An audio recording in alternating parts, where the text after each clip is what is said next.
बिस्मिल्लाहिर्रहमानिर्रहीम। अस्सलाम वालेकुम dear students, welcome back to my channel HZ soft solution Pakistan. मैं हूं आपका इंस्ट्रक्टर मोहम्मद यूनुस काशिफ और मैं लेकर आया हूं आपके लिए WordPress web development course. Dear students, last video में हमने सीखा, लेक्चर में सीखा हम लोगों ने कि हम अपना कस्टम कंटेंट हेडर कैसे डिज़ाइन कर सकते हैं।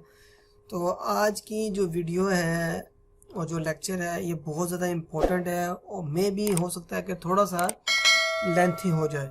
तो आप लोगों ने इसको एंड तक ज़रूर देखना है ताकि आपको अच्छे से अंडरस्टैंड हो जाए कि आप एलिमेंटर की थीम सेटिंग कैसे कर सकते हैं, कि आपको बार बार कलर की सेटिंग ना करनी पड़े, आप एक मरतबा उसकी कस्टमाइजेशंस कर लें और पूरे प्रोजेक्ट को उसी थीम को लेकर चलें। वो आपके लिए बहुत ज़्यादा बेनिफिट होगा, बेनिफिशियरी भी हो, आई मीन टू से वो आपके लिए बहुत ज़्यादा बेनिफिशियरी होगा।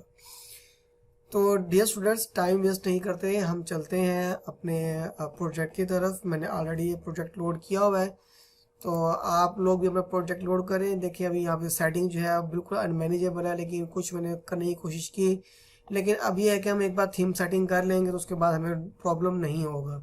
तो अब हम उसको थीम सेटिंग को कैसे करेंगे, हम इधर आते हैं अपने डैशबोर्ड में। मैं दोबारा डैशबोर्ड पे आता हूँ, तो देखिए डैशबोर्ड पे आ गए और डैशबोर्ड पे आने के बाद यहाँ देखिए आपके पास एलिमेंटर की सेटिंग है।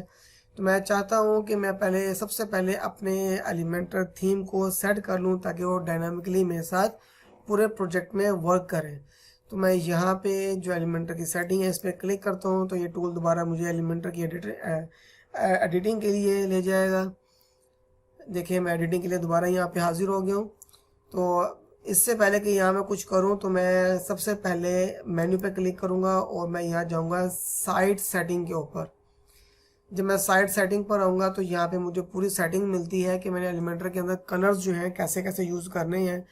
मैंने अपने पिछले लेक्चर्स में बताया था कि हम एलिमेंटर को किस तरह यूज़ करेंगे और डिफ़ॉल्ट सेटिंग या कलर्स को कैसे ख़त्म कर सकते हैं, उसमें ऑप्शंस थे।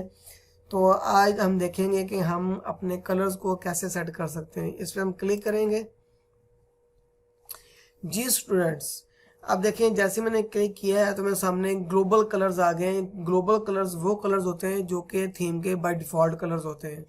तो आपके सामने देखें ये वो 4 कलर्स हैं जो कि बाय डिफ़ॉल्ट हैं इस पूरी थीम के। तो हमने क्या करना है कि सबसे पहले हम जो है प्राइमरी कलर जो है सेलेक्ट करेंगे कि हमारा जो प्राइमरी कलर है वो कैसा होना चाहिए। मैं कहता हूँ कि मैं चाहता हूँ कि मेरा प्राइमरी कलर जो है वो इस कलर में होना चाहिए, मैरून कलर, थोड़ा डार्क मैरून कलर है। और इसके बाद सेकेंडरी कलर जो है मेरा वो ये ठीक है टेक्स्ट के लिए, फॉन्ट्स के लिए। एशियन कलर्स जो है इसको थोड़ा सा मैं और चेंज करता हूँ कि मेरा ये जो कलर है ये थोड़ा सा लाइट हो जाए। मैं इसको थोड़ा लाइट कलर में ले जाता हूँ, ऊपर थोड़ा सा लाइट कर देता हूँ, लेकिन थोड़ा डिफरेंस आ गया तो मैं ये कर देता हूँ। अभी मैंने 2 कलर्स लिए हैं। अब मैं जो थीम बनाना चाह रहा हूँ वो मैं बनाना चाह रहा था इसकी ब्लैक और वाइट, सॉरी मैरून और वाइट की थीम बनाना चाह रहा था मैं। तो मैं थोड़ा और सेटिंग कर लूँगा।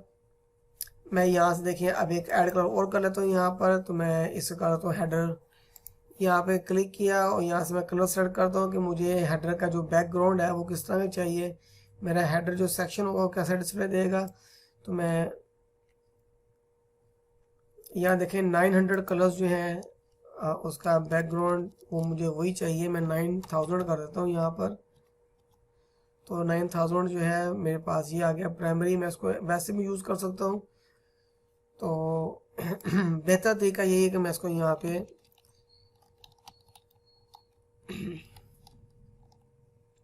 ये कलर मैं सेलेक्ट कर लूँ, ये मेरा जो है बैकग्राउंड कलर बनेगा। तो इसके लिए तरीका क्या है कि मैं यहाँ से इस कलर को यहाँ पे मैं ऐड कर लेता हूँ, इसका नाम देता हूँ यहाँ पे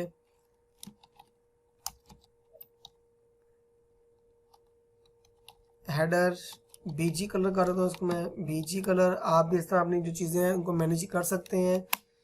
तो मैंने इसको हेडर बीजी कलर दे दिया और होवर कलर जो मेरा होगा वो यही प्राइमरी कलर यूज़ होंगे, एशियन कलर यूज़ होंगे, इनएक्टिव एक्टिव कलर्स के लिए यही यूज़ होंगे मेरे यहाँ पे।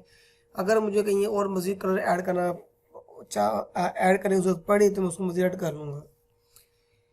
इसके बाद मैं इसे अपडेट करके थोड़ा बैक आता हूँ ताकि ये कलर मेरा सेव हो जाए। सेव करने के बाद देखिए यहाँ पे ग्लोबल फ़ॉन्ट्स हैं। ग्लोबल फ़ॉन्ट मैं कहता हूँ कि मेरा जो प्राइमरी फ़ॉन्ट है वो मेरा रोबो कॉन्डेंस जो है वही फ़ॉन्ट होना चाहिए, और मैं चाहता हूँ कि जो मेरा प्राइमरी फ़ॉन्ट है वो 36 का होना चाहिए। ओके, इसके बाद मैं कहता हूँ जो मेरा सेकेंडरी कलर है इसको फ़ॉन्ट है वो भी रोबो कॉन्सोनेंट होना चाहिए, लेकिन इसका जो वाया है वो 28 का होना चाहिए सेकेंडरी। और टेक्स्ट जो है वो भी मेरा रोबो ही होना चाहिए कि पूरी थीम में जो कलर जो है स्कीम वो मेरी सेम होनी चाहिए। तो यहाँ भी मैं रोबो कॉन्डेंस जो है उसको यूज़ करता हूँ। मैं यहाँ पे कहता हूँ कि मेरा जो टेक्स्ट कलर है वो मेरा 16 का होना चाहिए। ठीक हो गया। और यहाँ पे मैं कहता हूँ जो मेरा एशियन कलर है ये मेरा रोबो कॉन्डेंस जो है ये जो है होना चाहिए 24 का। तो यहाँ पे मैंने जो है कलर्स की सेटिंग मैंने कर ली है और इनको चूज़ भी कर लिया है। ये मेरे फ़ॉन्ट्स हैं, प्राइमरी फ़ॉन्ट्स। अगर आप इसके अलावा हेडिंग्स देना चाहते हैं अपनी मर्ज़ी की तो आप उसकी हेडिंग भी चूज़ कर सकते हैं। अगर आपको स्टैंडर्ड्स, प्राइमरी, सेकेंडरी, टेक्स्ट और एशियंस को यूज़ करना है तो बहुत अच्छा है। अगर आप इसकी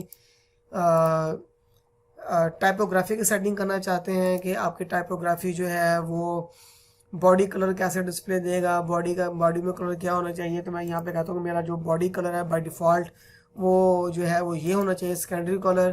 ठीक है। और जो मेरा जो टेक्स्ट कलर जो है मेरा टाइपोग्राफी कलर जो होगा वो मैं यहाँ सेलेक्ट करता हूँ। मैं कहता हूँ कि ये जो है मेरा टाइपोग्राफी यहाँ पे बॉडी कलर में होनी चाहिए 16 की।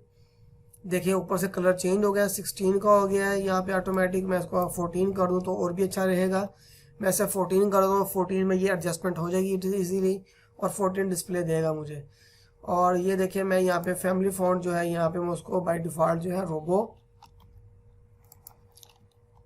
रोबो कॉन्डेंस जो है उसका मैं नाम देता हूँ यहाँ पे। और मैं चाहता हूँ कि मेरा जो लेटर स्पेस है उसमें 1 पिक्सल का गैप होना चाहिए तो ये खूबसूरत लगेगा। तो अभी फिर मैं पैराग्राफ सेटिंग नहीं कर रहा, मैं इसको बॉडी टेक्स्ट ही दे रहा हूँ। इसके बाद पैराग्राफ स्पेसिंग कह रहा है कि पैराग्राफ स्पेस कितना होना चाहिए, तो मैं यहाँ कहता हूँ 1 पिक्सल। तो 1 पिक्सल की पैराग्राफ स्पेसिंग होगी।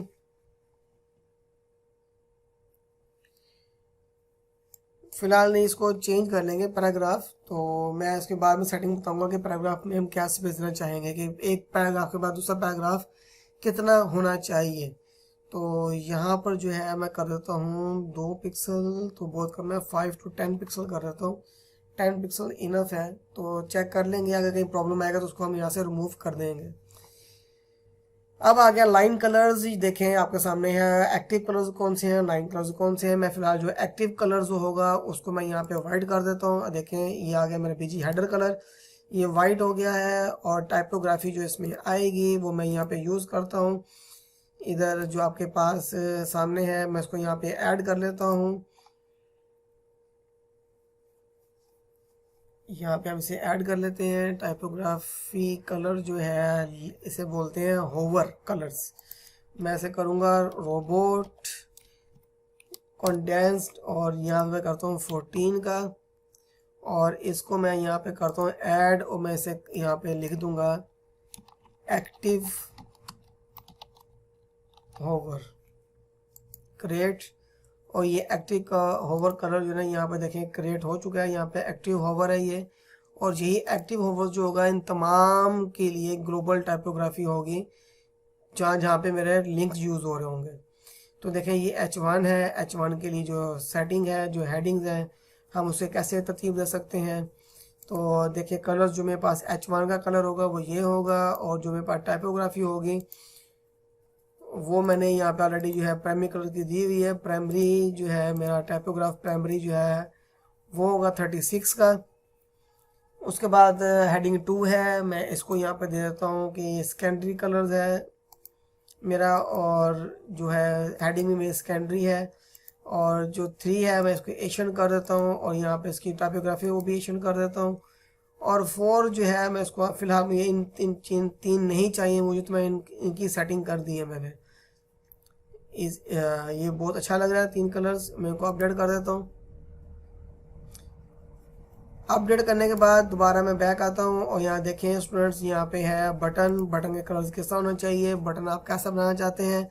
तो थीम का ज़ाहिर है जो बटन है वो टाइपोग्राफी पे हम आते हैं, तो मैं यहाँ पे एक्टिव होल्ड कर देता हूँ।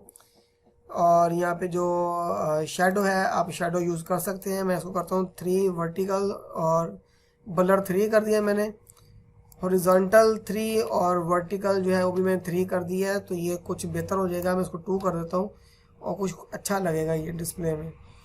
तो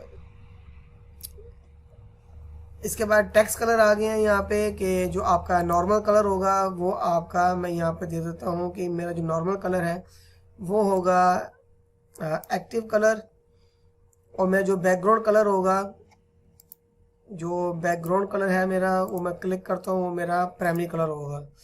इसी तरह बॉक्स शेडो मुझे नहीं चाहिए, और मैं जो देखें यहाँ पे जो बॉर्डर रेडियस है मैं यहाँ पे करता हूँ 1 सोल्ड 1, उसका जो कलर होगा सोल्ड का, ठीक है, वो मैं यहाँ पे कर देता हूँ प्राइमरी। और यहाँ पे मैं करता हूँ कि 2 पिक्सल का बॉर्डर होगा और बॉर्डर रेडियस जो होगी वो होगी 10 पिक्सल की। ठीक हो गया, ये मैंने सेट कर दिया यहाँ पे 10 पिक्सल की। जब मैं बटन बनाऊंगा तो मेरा बटन जो है इस साइज़ का बना हुआ आएगा। इसके बाद देखें होवर पे हम आते हैं कि मैं कहता हूँ मेरा डिस्प्ले किस तरह नज़र आएगा, कि नॉर्मल पे तो कलर ये है और डिस्प्ले पे कलर कैसा आना चाहिए। तो मैं कहता हूँ कि मेरा जो डिस्प्ले पे कलर है वो यहाँ पे जो कलर होगा मेरा वाइट हो जाएगा कलर मेरा, और यहाँ पे देखें नॉर्मल कलर जो है, सॉरी, यहाँ पे कलर मेरा जो होगा वो प्राइमरी हो जाएगा, और जो बैकग्राउंड कलर होगा वो इस पे जो है ये कर देते हैं टेक्स्ट कलर। यहाँ पे एक कलर हम और ऐड करते हैं, यहाँ से मैं कलर ऐड करता हूँ इधर। मुझे कलर चाहिए EF थोड़ा सा मैं इसको लाइट कर लेता हूँ।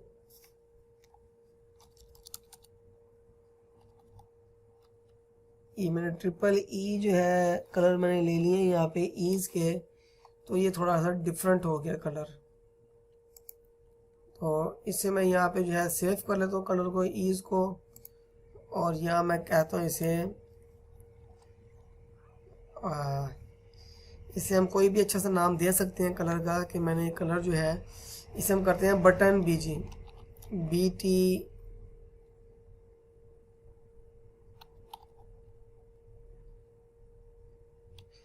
बटन BG कर देते हैं। ठीक है जी, बटन का बैकग्राउंड कलर जो है वो वाइट हो गया, वाइट नहीं बल्कि सिल्वर कलर में चला गया। तो जब इस पर क्लिक करेंगे तो ये सिल्वर कलर में होगा।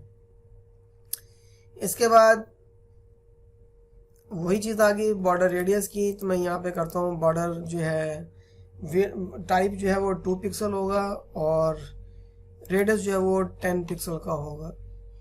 और यहाँ पे हम जो कलर होगा रेडियस का वो हम यहाँ पे ये कर देते हैं, यही कलर रहेगा। इसको सेव करते हैं, अपडेट कर दिया। अपडेट करने के बाद डियर स्टूडेंट्स देखें हम थोड़ा बैक आएंगे। अब में ग्लोबल सेटिंग भी होगी, ग्लोबल फॉन्ट सेट भी हो गया, टाइपोग्राफी बटन भी। अब आई इमेजेस। अब आप इमेजेस की सेटिंग भी कर सकते हैं, साइड की आइडेंटिटी की सेटिंग कर सकते हैं, फॉर्म की सेटिंग भी कर सकते हैं। तो अब कुछ चीज़ें हम बाद में सीखेंगे आगे जाके, ताकि हमारे लिए और भी ज़्यादा आसानी पैदा हो सके। फ़िलहाल आज की जो सेटिंग थी, आज का जो लेक्चर है इसी सेटिंग के ऊपर था। तो जो मैंने सेटिंग बताई है ये बिगनर्स तक बहुत इनफ है। जब हम कॉन्टैक्ट फॉर्म यूज़ करेंगे तो फॉर्म की सेटिंग भी कर लेंगे, और क्योंकि कॉन्टैक्ट फॉर्म को हम जब यूज़ करेंगे प्लगइन को तो हम उसके मुताबिक ही उसकी सेटिंग करेंगे। तो डियर स्टूडेंट्स आज का लेक्चर था यहाँ तक था। तो नेक्स्ट लेक्चर में हम देखेंगे कि हम अपने कलर्स को कैसे अप्लाई करते हैं और अपनी थीम को कैसे यूज़ करते हैं। मुझे इजाज़त दें, अल्लाह हाफिज़।